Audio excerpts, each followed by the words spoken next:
6. Segmente suas forças. A estratégia do caos.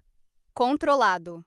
Os elementos críticos na guerra são rapidez e capacidade de adaptação, o talento para se mover e tomar decisões mais depressa do que o inimigo. Rapidez e adaptabilidade são difíceis de conseguir hoje em dia. Temos mais informações do que nunca nas pontas de nossos dedos, o que faz a interpretação e a tomada de decisão mais difíceis. Temos mais pessoas para controlar, essas pessoas estão mais espalhadas e enfrentamos mais incertezas. Aprenda com Napoleão, o maior mestre da guerra.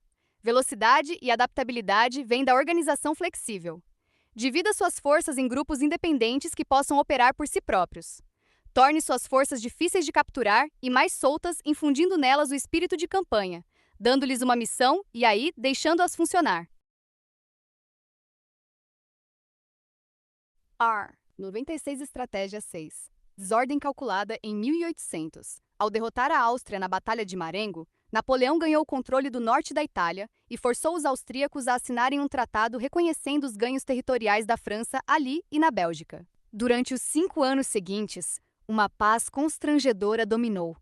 Mas Napoleão coroou-se imperador da França, e muitos na Europa começaram a desconfiar de que este corso arrogante tinha ambições ilimitadas.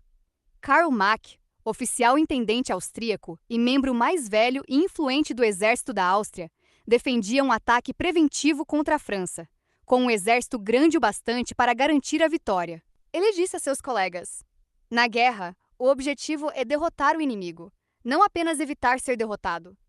Mack e oficiais que pensavam como ele foram aos poucos ganhando influência, e em abril de 1805, Áustria, Inglaterra e Rússia assinaram um tratado de aliança para combater a França e forçá-la a recuar até suas fronteiras pré-napoleônicas.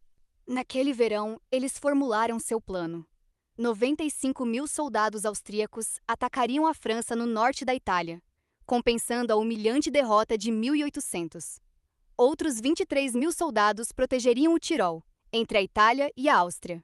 Mack, então, lideraria uma força de 70.000 homens a oeste, ao longo do Danúbio, até a Bavária, impedindo este país estrategicamente localizado de se aliar com a França.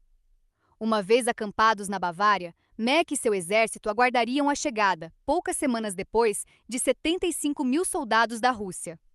Os dois exércitos se associariam, e esta força incontida marcharia para o oeste em direção à França. Enquanto isso, os ingleses atacariam os franceses no mar. Mais tropas depois seriam canalizadas para cada zona de guerra, compondo um exército com um total de 500.000 homens, a maior força militar jamais reunida na Europa até aquele momento. Nem mesmo Napoleão podia resistir a um exército mais do que 2 vezes maior do que seu, avançando sobre ele de todos os lados. Em meados de setembro, Mack começou sua fase da campanha avançando ao longo do Danúbio até Ulm, o coração da Bavária. Tendo montado acampamento ali, ele estava satisfeitíssimo. Mack detestava desordem e incerteza. Ele tentava pensar em tudo com antecedência, para apresentar um plano claro e ter certeza de que todos aderissem a ele. Guerra com a precisão de uma máquina, ele chamava. Ele achava seu plano perfeito. Nada podia dar errado. Napoleão estava condenado. Mack, no passado, fora capturado e obrigado a viver 3 anos na França, onde estudou o estilo de guerra de Napoleão. Uma estratégia-chave de Napoleão era fazer o inimigo dividir suas forças. Mas agora o truque era o inverso. Com problemas na Itália, Napoleão não podia se permitir o luxo de mandar mais do que 70.000 soldados atravessarem o Reno até a Alemanha e a Bavária. Assim que ele cruzasse o Reno, os austríacos saberiam de suas intenções e agiriam para retardar sua marcha. Seu exército necessitaria de pelo menos 2 meses para chegar até Ulm e o Danúbio. Naquela altura, os austríacos já teriam se associado com os russos e avançado por Guadalcanal. Finalmente, um ponto importante a ser considerado é que o sistema revolucionário de comando utilizado por Napoleão foi resultado não de avanços tecnológicos, como se poderia esperar, mas simplesmente de organização e doutrina superiores. Os meios técnicos à disposição do imperador não eram nem um pouco mais sofisticados do que os de seus adversários. A diferença é que ele possuía a ousadia e a engenhosidade necessárias para transcender os limites que a tecnologia havia imposto a comandantes durante milhares de anos. Enquanto os adversários de Napoleão buscavam manter o controle e minimizar a incerteza, conservando suas forças bem concentradas, Napoleão preferia fazer o contrário: reorganizando e descentralizando seu exército de maneira a permitir às suas partes operar independentes por um período limitado de tempo e, por conseguinte, suportar um grau maior de incerteza. Em vez de deixar que meios tecnológicos à mão ditassem o estilo de estratégia e o funcionamento do comando, Napoleão tirava vantagem das próprias limitações impostas pela tecnologia. Home in War, Martin van Creveld, 1985. San, Estratégia 697, toda a Alsácia e França. A estratégia estava tão próxima de ser infalível quanto qualquer outra que Mack conhecia. Ele saboreava o papel que ia representar destruindo Napoleão, pois odiava o homem e tudo o que ele representava. Soldados indisciplinados, o estímulo à revolução por toda a Europa, a constante ameaça ao status quo. Mack mal podia esperar que os russos chegassem a Ulm. Perto do final de setembro, entretanto, Mack começou a sentir que alguma coisa estava errada. A oeste de Ulm ficava a Floresta Negra, entre sua própria posição e a fronteira francesa. De repente, batedores lhe diziam que um exército francês estava atravessando a floresta em sua direção. Mack estava perplexo. Fazia mais sentido para Napoleão cruzar o Reno até a Alemanha mais ao norte, onde sua passagem para o leste seria mais tranquila e difícil de impedir. Mas agora ele estava de novo fazendo o inesperado, canalizando um exército por uma estreita abertura na Floresta Negra e mandando-o direto até Mack. Mesmo que este movimento fosse apenas um ataque simulado, Mack tinha de defender sua posição. Portanto, enviou parte de seu exército para o oeste, até a Floresta Negra, para conter o avanço francês durante tempo suficiente para que os russos viessem em seu auxílio. Dias depois, Mack começou a se sentir terrivelmente confuso. Os franceses continuavam atravessando a Floresta Negra e parte de sua cavalaria estava bem próxima. Ao mesmo tempo, entretanto, Mack recebia a notícia de um grande exército francês em algum lugar ao norte de sua posição. Os relatórios eram contraditórios. Uns diziam que este exército estava em Stuttgart, 96 quilômetros a noroeste de Ulm. Outros, que ele estava a leste ou mesmo mais ao norte ou bem próximo, perto do Danúbio. Mack não conseguia obter informações consistentes, visto que a cavalaria francesa que havia atravessado a Floresta Negra bloqueava o acesso ao norte para o reconhecimento. O general austríaco agora enfrentava o que ele mais temia, a incerteza, e ela estava perturbando sua capacidade de pensar com coerência. Finalmente, ele ordenou que todas as suas tropas voltassem para Ulm, onde ele concentraria suas forças. Talvez Napoleão pretendesse combater em Ulm. Pelo menos Mack estaria em igual número. No início de outubro, os batedores austríacos conseguiram, afinal, descobrir o que realmente estava acontecendo, e era um pesadelo. Um exército francês havia atravessado o Danúbio a leste de Ulm, bloqueando o caminho de Mack de volta para a Áustria e isolando os russos. Outro exército estava ao sul, bloqueando a passagem dele para a Itália. Como 70 mil soldados franceses podiam aparecer em tantos lugares ao mesmo tempo e se mover tão rápido? Em pânico, Mack enviou sondadores em todas as direções. No dia 11 de outubro, seus homens descobriram um ponto fraco. Apenas uma pequena força francesa barrava o caminho ao norte e a leste. Ali, ele poderia forçar a passagem e escapar do cerco francês. Ele começou a se preparar para a marcha. Mas 2 dias depois, quando estava a ponto de ordenar a retirada, seus batedores relataram que Vemos nossa atenção atraída repetidas vezes pelo que se poderia chamar de dimensão organizacional da estratégia. Organizações militares e os estados que as desenvolvem avaliam periodicamente sua própria habilidade para lidar militarmente com ameaças.